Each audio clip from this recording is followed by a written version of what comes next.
Hello दोस्तों, आप सभी का स्वागत है हमारे यूट्यूब चैनल आशीष जी के अकेडमी पे। तो आज हम लोग सामान्य ज्ञान के प्रश्न करेंगे वन लाइनर के रूप में। तो चलिए स्टार्ट करते हैं। और स्टार्ट करने से पहले जो लोग नए जुड़ रहे हैं वो चैनल को सब्सक्राइब कर लें और बेल आइकन को दबा लें, जिससे वीडियो का नोटिफिकेशन आप तक पहुंचता रहे।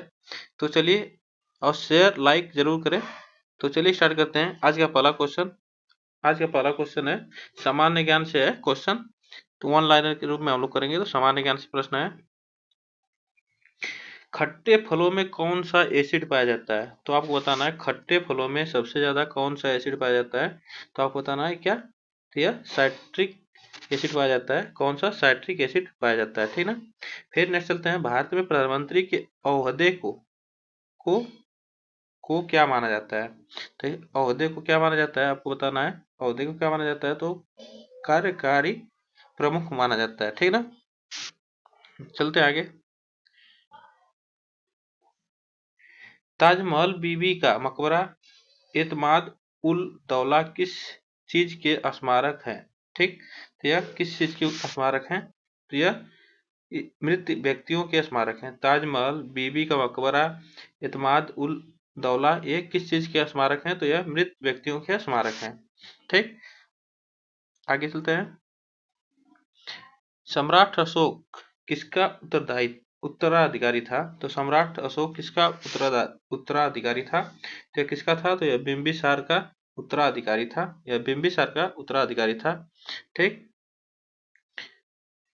भारतीय संविधान को पहली बार कब संशोधित किया गया था? आपको इसमें पूछ रहा है भारतीय संविधान को सबसे पहली बार कब संशोधित किया गया था। तो यह 1950 में सबसे पहली बार संशोधित किया गया था, ठीक ना। नेक्स्ट क्वेश्चन क्या कर रहा है, रॉलेट एक्ट को किस वर्ष लागू किया गया? रॉलेट एक्ट को किस वर्ष लागू किया गया था? तो यह 1919 में लागू किया गया था। 1919 में रॉलेट एक्ट को लागू किया गया था। ठीक,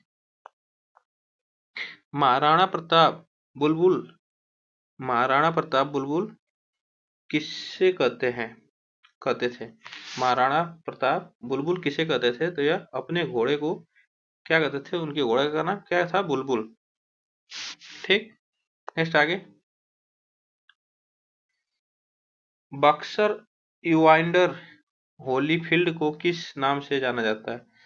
बक्सर इवाइंडर होलीफील्ड को किस नाम से जाना जाता है? तो यह किस नाम से जाना जाता है? तो द रियल डील के नाम से, द रियल डील के नाम से जाना जाता है। और सिंधु घाटी सभ्यता का बंदरगाह कहाँ है? तो सिंधु घाटी सभ्यता का बंदरगाह कहाँ है? ये लोथल में है। ठीक, यहाँ पे लोथल में, सिंधु घाटी सभ्यता का बंदरगाह लोथल में है। जैन धर्म में महावीर को क्या माना जाता है? जैन धर्म में महावीर को क्या माना जाता है? तो यह जैन धर्म में महावीर को वास्तविक संस्थापक माना जाता है। ठीक, यह वास्तविक संस्थापक इनको माना जाता है जैन धर्म में। ठीक, आगे चलते हैं। मगध के उत्थान के लिए निम्न में से कौन सा शासक उत्तरदायी है? मगध के उत्थान के लिए निम्न में से कौन सा शासक उत्तरदायी है? तो यह बिंबिसार था, जो यह मगध के शासन में इसको बढ़ाने में मदद किया था। शासक का उत्तरदायी था। ठीक, नेक्स्ट आगे। इसरो के हेडक्वार्टर कहाँ है? तो इसरो का हेडक्वार्टर कहाँ पे है? तो यह बेंगलोर में इसरो का हेडक्वार्टर है। और संसद में कौन दो हाउसेस हैं? तो संसद में कौन दो हाउसेस हैं? तो यह लोकसभा और राज्यसभा है। राज्यसभा को अस्थाई सदन कहा जाता है। अस्थाई सदन अस्थाई सदन कहा जाता है। और लोकसभा को अस्थाई सदन कहा जाता है। अस्थाई सदन कहा जाता है। ठीक, नेक्स्ट चलते हैं आगे।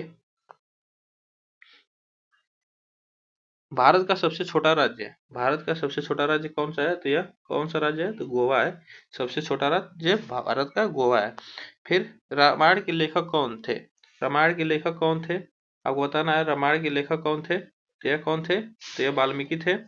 ठीक, यह वाल्मीकि थे रामायण के लेखक। भारत में ब्लू सिटी के नाम से किस शहर को जाना जाता है? तो ये जानिए, ब्लू सिटी के नाम से किस शहर को जाना जाता है? तो आपको बता दिया, जोधपुर को ब्लू सिटी के नाम से जाना जाता है। जोधपुर को ब्लू सिटी के नाम से जाना जाता है। ठीक, भारत में कौन सी नोट इशू सिस्टम फॉलो की जाती है?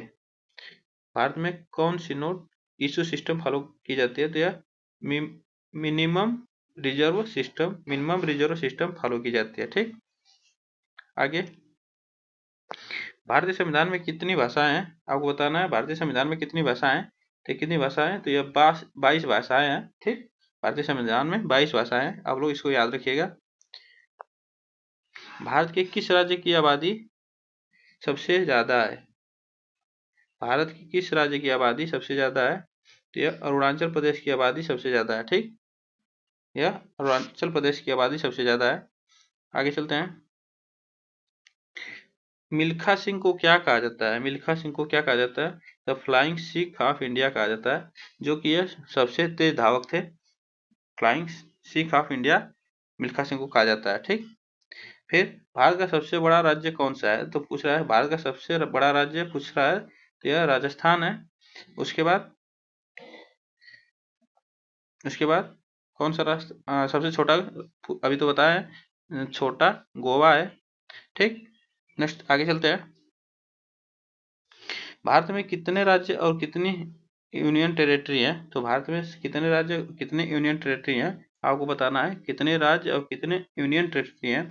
तो भारत में 28 राज्य और 8 यूनियन टेरिटरी है इसमें, जिसे केंद्र शासित प्रदेश कहा जाता है। केंद्र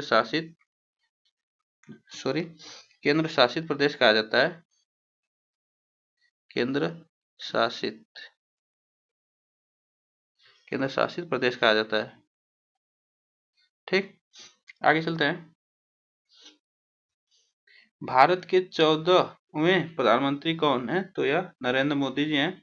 14वें भारत के प्रधानमंत्री हैं, 14वें नंबर के। आगे चलते हैं। गुप्त काल में कौन सी गुफाएं निर्मित की गई? गुप्त काल में कौन सी गुफाएं निर्मित की गई थी? तो यह गुप्त काल में कौन सी गुफाएं? तो यह अजंता की गुफाएं निर्मित की गई थी। तो यह अजंता की गुफाएं निर्मित की गई थी। आगे, सह्याद्री को और किस नाम से जाना जाता है?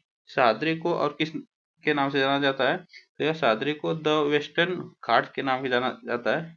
ठीक, द वेस्टर्न घाट्स के नाम से भी जाना जाता है सह्याद्री को। ठीक, नेक्स्ट आगे, भारत की सबसे पुरानी पर्वत श्रृंखला कौन सी है? सबसे पुरानी पर्वत श्रृंखला कौन सी है? यह पूछ रहा है सबसे पुरानी पर्वत श्रृंखला कौन सी है। तो यह अरावली है। अरावली पर्वत जो है भारत की सबसे पुरानी श्रृंखला है। ठीक, पर्वत श्रृंखला है अरावली पर्वत। ठीक, आगे, आंध्र प्रदेश का लोक नृत्य क्या है? आंध्र प्रदेश का लोक नृत्य क्या है? आपको बताना है आंध्र प्रदेश का लोक नृत्य क्या है। तो आंध्र प्रदेश का लोक नृत्य क्या है? तो यह कुचिपुड़ी है। यह कुचिपुड़ी है। और तमिलनाडु का शास्त्रीय नृत्य क्या है? तमिलनाडु का, तो यह शास्त्रीय नृत्य क्या है? भरतनाट्यम है। भरतनाट्यम है, यह तमिलनाडु का शास्त्रीय नृत्य है। और यूपी का क्या है? तो यूपी का कथक है। यूपी का कथक है। और कथकली कहाँ का है? कथकली ये कहाँ का है? तो ये केरल का है। यह केरल का है। ठीक, ये केरल का है। आगे चलते हैं। राज्यसभा को अस्थायी सदन कहा जाता है। किसको कहा जाता है? तो राज्यसभा का अस्थायी सदन कहा जाता है, क्योंकि इसे कभी भंग नहीं किया जा सकता। ठीक, इसे कभी भंग नहीं किया जा सकता। और बताया है इसे अस्थायी सदन भी कहा जाता है, और लोकसभा को अस्थायी सदन कहा जाता है क्योंकि उसे भंग किया जा सकता है। ठीक, और क्वेश्चन नंबर 30, आज का लास्ट क्वेश्चन, यदि राष्ट्रपति का पद खाली है तो उसे कितनी अवधि के अंदर भरना आवश्यक है? अगर राष्ट्रपति का पद खाली है तो उसे कितनी अवधि के अंदर भरना आवश्यक होता है? तो यह 6 महीने के अंदर पद भर जाना चाहिए। ठीक ना, यह भारतीय संविधान के अनुसार 6 महीने के अंदर यह पद भर जाना चाहिए।